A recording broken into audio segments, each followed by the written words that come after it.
This is Tara Labar in the Blue Valley West Counseling Department, and today I'm going to talk with you about the college search process for juniors through the senior year admissions process. This is a presentation that was given at our junior college workshops in September of 2019, and this should help all of our juniors get going and have an idea of where to start to find their program and their place following high school. This is part one of a two-part video. There's a lot of information to share. And so part one will kind of cover the overview of the process of how to get started searching. And part two will talk about different types of colleges and different opportunities that are out there.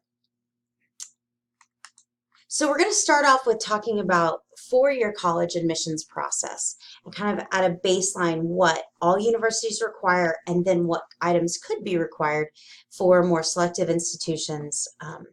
So to start with, on the left, you'll see that all universities require an application.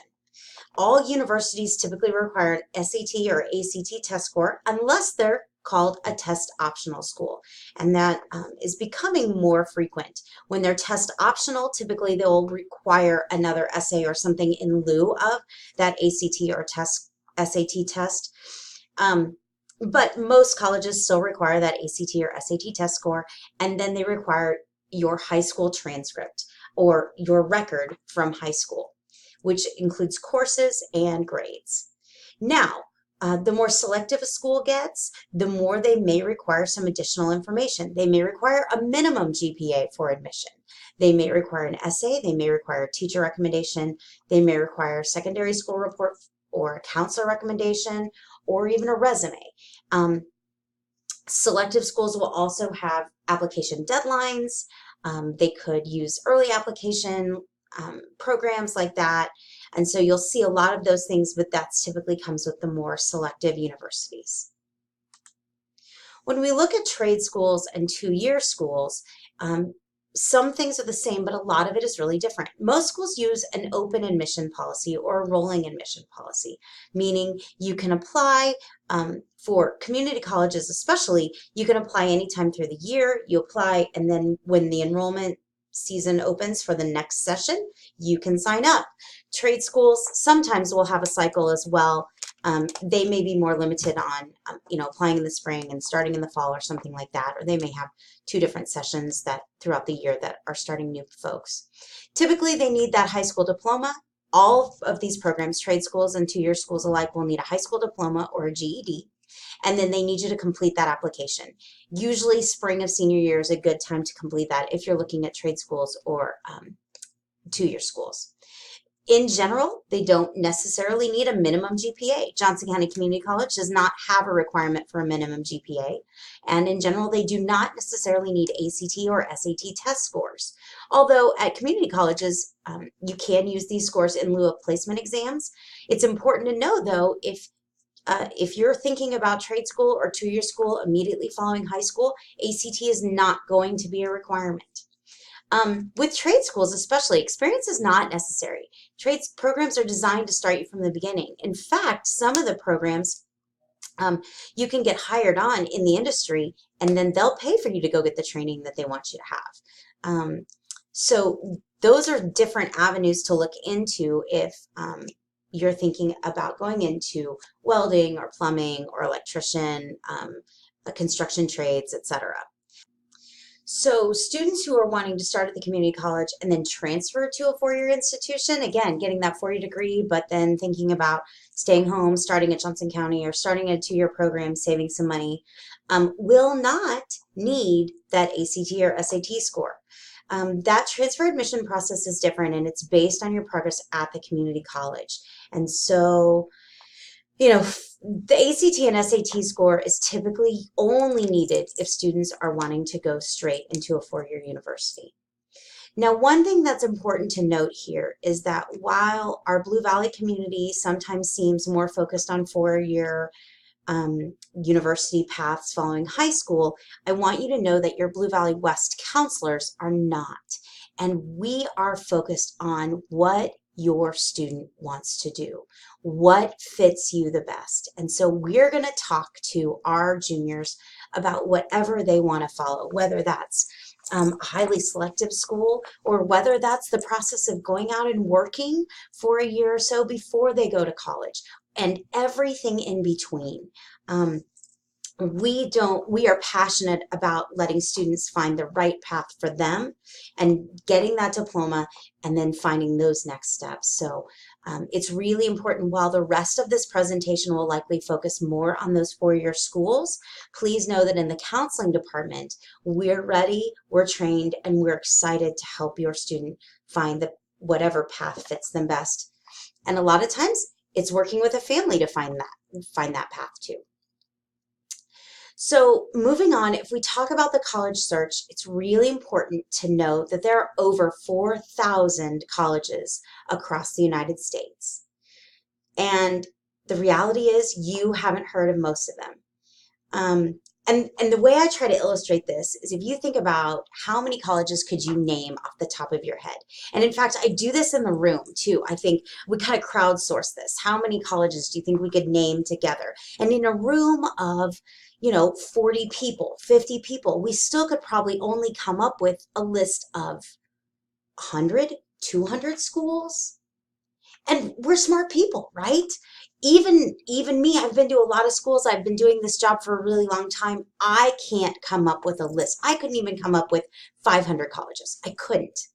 The reality is you haven't heard of most of the schools in the country. So name recognition is not an effective search tool. Let me say that again. Name recognition is not an effective search tool. Name recognition also is not a surrogate for an excellent education. It's really important to understand that because sometimes my students and my families will go, oh, I haven't heard of that college, it must not be good. And I want to try to break that habit right now. If you haven't heard of a college, I want your ears to perk up and I want you to learn more about it, because that's how we find those hidden gems. All right. I want students to find their college fit, and I want them to fit in 3 different areas. I want them to fit financially, meaning it's an affordable option. I want them to fit with the academics. They have the major in the programs and the opportunities that they're going to need to go on after they graduate to be successful adults. And I want them to fit socially. I want that to be a place where they're going to find friends, they're going to find groups, they're going to find activities, they're going to be comfortable, and they're going to enjoy themselves. Okay, so college fit is about those 3 aspects.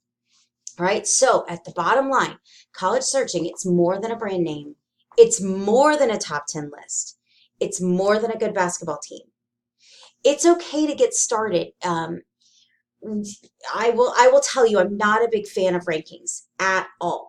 But if it gets you started and it puts some colleges you've never heard of on your radar because you Googled top 10 neuroscience undergrad programs in the country, then great. But I want that list to be a starting point. These can get you started, but they cannot be the driving force behind your college search. You guys have to do the legwork. You have to look and see, and don't be afraid of things you haven't heard of. So to give you an example, okay, so this spectrum is not really a spectrum. I made it up. But I want you to think, large public universities, we've heard of most of those, right? March Madness, and every state has a large university or a state school system. So large public universities, we know about those schools. The highly selective universities on the other side, we know about those schools, right? But remember, there's 4,000 plus schools in between there, 3,800 schools in between all of these schools that we've heard of. So there's so many more schools we've never heard of before. And that's where I say you're going to find those hidden gems. So what's a hidden gem? Mrs. LeVar, what are you talking about when you talk about finding a hidden gem? A hidden gem, it's hidden. That's why you haven't heard of it yet. That's the college where you meet or exceed their academic profile. The acceptance rate is 30% or higher. It has the program you're looking for, excellent job, post-grad prospects, and it's affordable. Right? Easy, no problem. We can totally find that.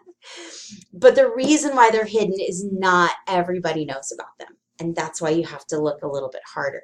But what I'm telling you is that school's out there for you.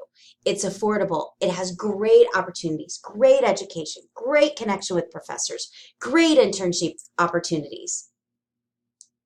You can get in and you can maybe even get a scholarship. Who knows? Okay, so my number one tip, if you don't remember anything from what I tell you in these two videos, my number one tip is to plan a minimum of 2 to 3 campus visits this school year. There is nothing like visiting a campus, a college campus. And I think it takes 2 to 3 campus visits to get a feel for what you like and what you want. You can use our regional schools as an easy and expensive way to get started. Okay, now I know. I say, well, yeah, go see some of our schools that are close by. Here's the secret. You don't have to want to go to those schools to go visit. We have every type of school, every size of school within a 2-hour driving radius of Kansas City. And if you want to go see WashU in St. Louis, now you can see a highly selective school that's 4 hours away from Kansas City. Every type of school within a driving radius of 2 hours in Kansas City. You can see private, you can see public, you can see small, medium, large. Take advantage of the resources we have around us to get a feel for what your student likes. 2 to 3 campus visits. Take the official tour through admissions. It's okay if you get on campus and they go, "Oh, this is terrible." That's all right. Because by the time you get done with that 3rd campus visit, you know how the tours work.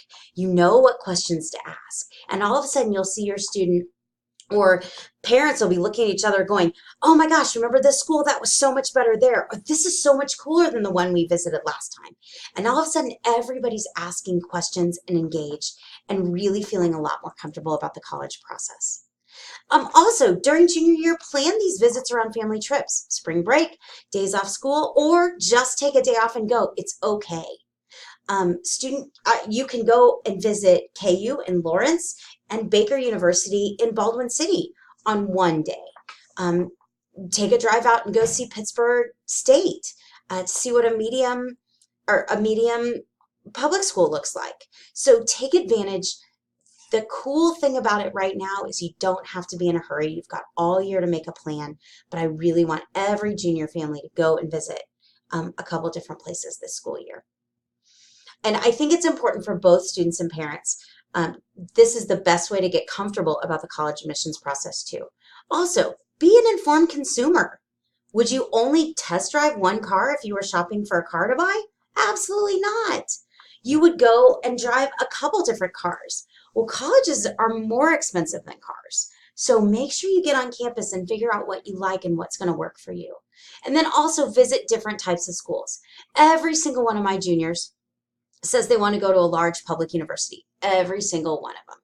But the education that they're getting here at Blue Valley West actually looks more like a small liberal arts private school. And I'm not saying that's the right fit for anyone. But my job is to stretch my juniors outside of their comfort zone to experience different things. So visit a large public, visit a small private, visit a medium public, a medium private, etc. And we've got everything, a lot of them right here in the Kansas City area. So be open, see what you can find, and enjoy the process. This can be actually kind of a fun thing for parents and students to do together.